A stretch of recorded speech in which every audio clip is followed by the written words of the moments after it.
Hello everyone, online class 8, subject SST, chapter 8, part 3, civil services, civil seva. Civil services had very important place in administrations. The officials appointed throughout civil services were offered high government posts. Thought the Indians were allowed to appear in civil services exam in 1853, but they could not take the advantage of this situation because the examination was organized only in England and medium of instructions was English language. The age for appearing in these examinations was 23 years in 1853. It was reduced to 21 in 1860 and 19 in 1876. This made it even more difficult for Indians to appear in civil services. Only one European had the opportunity to appear in this examination. Later, under the pressure and constant demand of Indians, British government again raised the age limit to 24 years in 1906 for civil services. However, the Indians who availed these competitions were mostly from upper classes for well-wishers of British government. The British followed a policy a discriminations against Indians. The 1883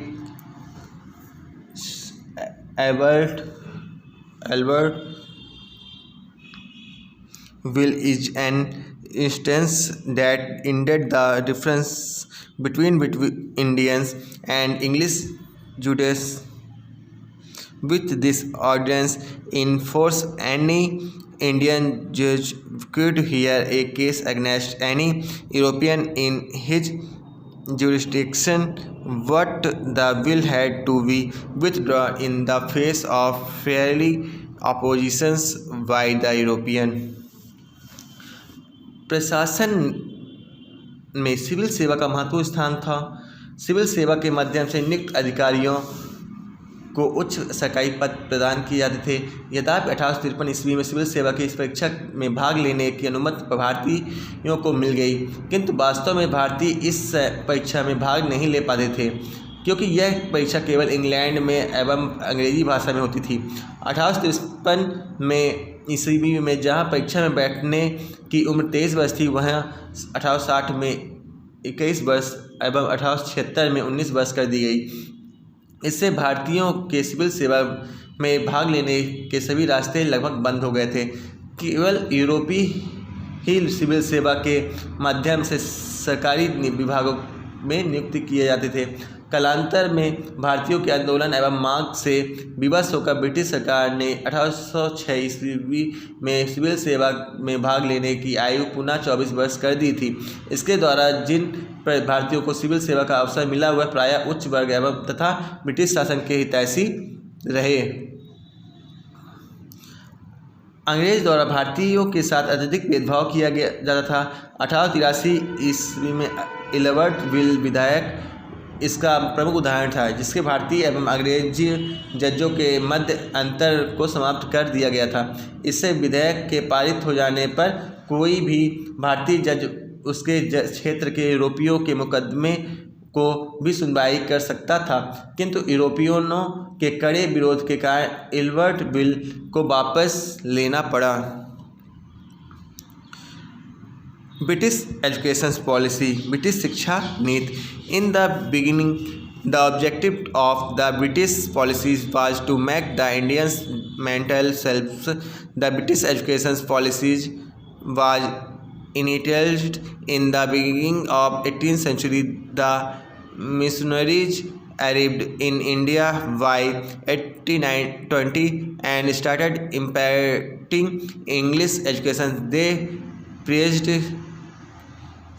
Christianity along will providing education to Indians. The 1854 Wood proposals had suggested to spread English education simultaneously with the education in Indian languages. There was also a proposal to train the teachers for the first time on secular basic. Proposal was mooted to provide financial grants and scholarships to educational institutions. In 1882, Lord Ripon constituted commissions to implement the proposals of Wood's dispatches. This laid emphasis on primary education. Physical and mental educations were given priority. In 1904, University Act was passed to affiliate the university and the appoint professor as per needs of students. आरंभ में भारत के British शिक्षा नीति के उद्देश्य भारतीयों को मानसिक रूप से गुलाम बनाना था। 18वीं शताब्दी में प्रारंभ में अंग्रेजी शिक्षा की पहल की जा चुकी थी। 1820 ईस्वी तक भारत में अनेक मिशनरियाँ स्थापित हो चुकी थी जो अंग्रेजी शिक्षा देने का कार्य कर रही थी, किंतु इसके पीछे उनका उद्देश्य भारतीयों के हित नहीं वरना अधिक से अधिक लोगों को ईसाई धर्म का प्रचार व प्रसार करना था। 1854 ईस्वी में वुड प्रस्ताव में अंग्रेजी शिक्षा के साथ साथ भारतीय भाषाओं का भी अध्ययन का भी सुझाव दिया गया। इस प्रस्ताव में अध्यापकों के प्रशिक्षण का सुझाव भी था। पहली बार धार्मिक तटस्थता की सिद्धांत पर शिक्षा संस्थाओं का अनुदान देने के लिए छात्रवृत्ति का प्रस्ताव रखा गया। 1882 ईस्वी में लॉर्ड रिपन ने वुड प्रस्ताव में क्रियान्वित करने के लिए हंटर आयोग का गठन किया। The 1919 Act introduced the responsibility of educational department to provincial councils under the Sargent Plan. In 1944, education was made free and compulsory for the children between 6 to 14 years. Entirely, the British education policy might have not been beneficial to Indians, but it played major role in motivating Indians towards national integrity. 1919 में अधिनियम के शिक्षा विभाग की जिम्मेदारी प्रांतीय विधानमंडलों को सौंप दी गई। शिक्षा के लिए सर्जेंट योजना 1944 के अंतर्गत स्कूलों में 6 वर्ष से 44 वर्ष तक के बच्चों के लिए निःशुल्क एवं अनिवार्य शुल्क की व्यवस्था की गई। आरंभ में ब्रिटिश शिक्षा नीति का प्रत्यक्ष लाभ भारतीयों को भले ही न मिला हो, किंतु इससे भारतीयों को राष्ट्र के प्रति संगठित एवं समर्पित करने में महत्वपूर्ण भूमिका निभाई थी। British policy towards Indian princess, भारतीय राजाओं से संबंध। In 1858, there were 562 states ruled by Indian rulers. The Indian Queen's proclamations had promised not to stand the British territories in India and to respect the rights, dignity, and honor of Indian princes, but to it mere proclamations. In 1874, the King of Baroda, Malharrao Gaikwad, was dethroned and replaced by his descendant. In 1876, Queen Victoria assumed the title of the Empress of India, and she was the sole authority of Indian affairs, with the emergence of the British government as the paramount authority in India. The power and status of the Indian princes were further reduced.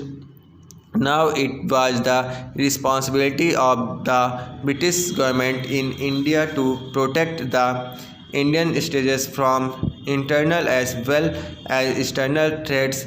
This gave unlimited powers to the British government to intervenes in the internal affairs of the Indian states. The Governor General Lord Curzon even banned the foreign travel by Indian princes without his permission. The British government fixed the number of troops that Indian states could maintain, and the troops were put in under the control of the British officer. आरंभ में भारत की British शिक्षा नीति का उद्देश्य जो भी था 1858 ईस्वी में भारत के छोटे बड़े लगभग 562 राजा थे।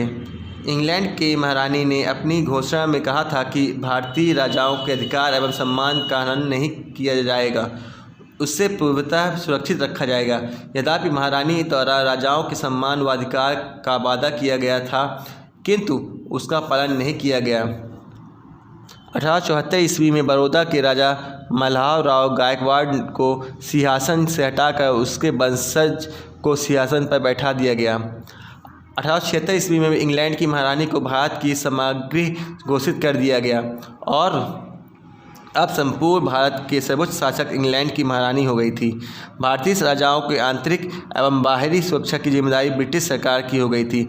राजाओं के आंतरिक मामलों में ब्रिटिश सरकार का हस्तक्षेप बढ़ने लगा था। लॉर्ड कर्जन ने भारतीय राजाओं के लिए विदेश जाने से पूर्व उससे अनुमति लेना अनिवार्य कर दिया था। यह भारतीय राजाओं की विदेशी यात्रा पर प्रतिबंध था। भारतीय राजाओं की सेना को न केवल कम कर दिया गया वरन उसे अंग्रेज अधिकारी के नियंत्रण में रख दिया गया था।